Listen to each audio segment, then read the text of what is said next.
Цивил медија. Предлогот на лидерот на ВМРО-ДПМН Христијан Мицкоски за 120 изборни единици, кој е вашиот коментар и зашто всушност вие се залагате?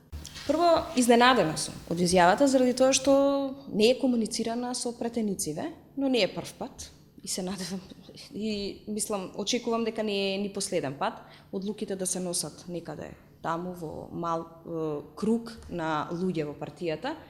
Прво не се отворила ни дебата за ова дали навистина ние, еве како пратеници, бидејќи на крај, ние сме тие кои што треба да го притиснеме копчето и да кажеме дали навистина треба да има мнозински модел со 120 изборни единици. Јас сериозно не можам да разберам, а и реално и не сум била информирана за она што тие го кажуваат. Не знам дали е одлука на извршен комитет, дали е одлука само на лидерот, на неколку луѓе околу него, но не знам што би добила партијата, не знам и ме изненадува и Дуи што сега прво вика 3, па сега пак 6.